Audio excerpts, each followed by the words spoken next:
A Jovem Pan, com 80 anos de história na vida e no jornalismo brasileiro, sempre se pautou em defesa das liberdades de expressão e de imprensa, promovendo o livre debate de ideias entre seus contratados e convidados em todos os programas da emissora no rádio, na TV e em suas plataformas da internet. Os princípios básicos do Estado Democrático de Direito sempre nos nortearam na nossa luta e na nossa contribuição como veículo de comunicação para a construção e a manutenção da sagrada democracia brasileira, sobre a qual não tergiversamos, não abrimos mão e nos manteremos na pronta defesa, incluindo a obediência às decisões das Cortes de Justiça. O que causa espanto, preocupação e é motivo de grande indignação é que justamente aqueles que deveriam ser um dos pilares mais sólidos da defesa da democracia estão hoje atuando para enfraquecê-la e fazem isso por meio da relativização dos conceitos de liberdade de imprensa e de expressão, promovendo o cerceamento da livre circulação de conteúdos jornalísticos, ideias e opiniões, como enfatizou a Associação Brasileira de Emissoras de Rádio e Televisão. O Tribunal Superior Eleitoral, ao arrepio do princípio democrático de liberdade de imprensa, da previsão expressa na Constituição de impossibilidade de censura e da livre atividade de imprensa, bem como da decisão do STF no julgamento da DPF 130, que igualmente proíbe qualquer forma de censura e obstáculo para a atividade jornalística, determinou que alguns fatos não sejam tratados pela Jovem Pan e seus profissionais, seja de modo informativo ou crítico. Não há outra forma de encarar a questão. A Jovem Pan está, desde a última segunda-feira, sob censura instituída pelo Tribunal Superior Eleitoral. Não podemos, em nossa programação, no rádio, na TV e nas plataformas digitais, falar sobre os fatos envolvendo a condenação do candidato petista Luiz Inácio Lula da Silva. Não importa o contexto, a determinação do tribunal é para que esses assuntos não sejam tratados na programação jornalística da emissora. Censura.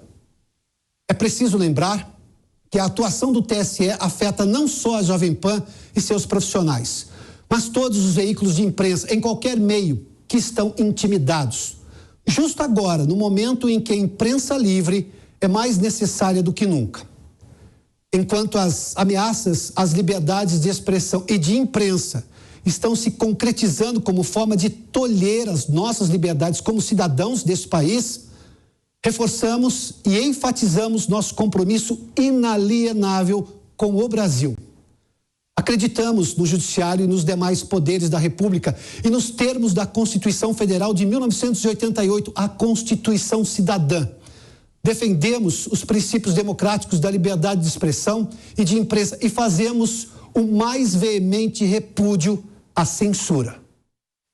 E a Jovem Pan tem sido vítima de censura por parte da Justiça Eleitoral. Em conversa com o repórter Bruno Pinheiro, o senador Eduardo Gomes, do PL do Tocantins, se disse preocupado com a restrição. Bruno Pinheiro volta com a gente mais uma vez. Bem-vindo novamente, Bruno. O que mais o senador abordou aí com você?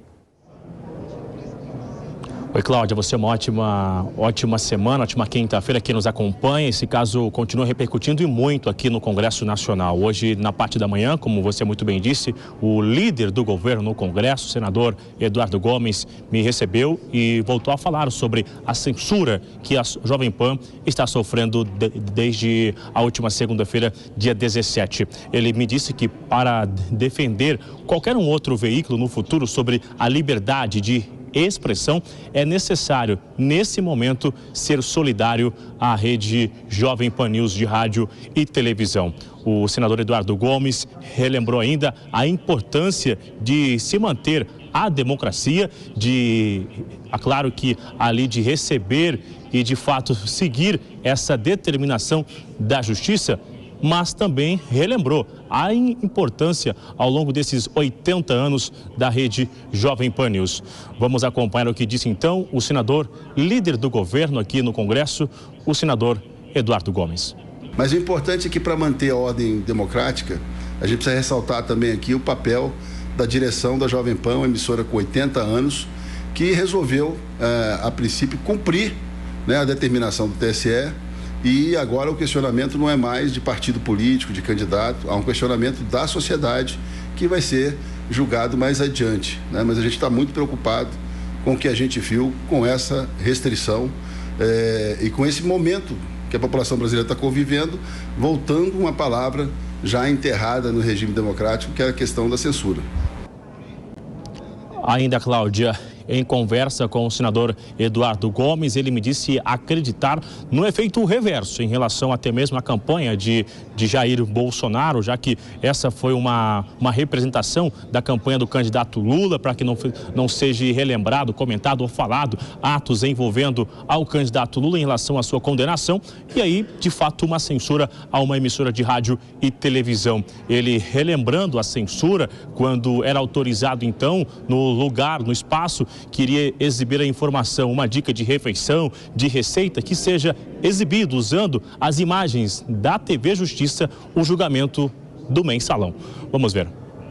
Se ao invés de, como na ditadura, a Jovem Pan fizesse a leitura de receitas na hora dos assuntos restritos, eu fico imaginando, para cumprimento da medida, se, por exemplo, a Jovem Pan resolvesse reprisar, através da TV Justiça, os julgamentos do Mensalão, do Petrolão, ou se fizesse simplesmente abrir uma série de reportagens ao vivo sobre a vida na Venezuela, na Colômbia, na Nicarágua. Aqui no Congresso Nacional, esse assunto continua repercutindo. Voltamos aos estúdios da Jovem Pan News.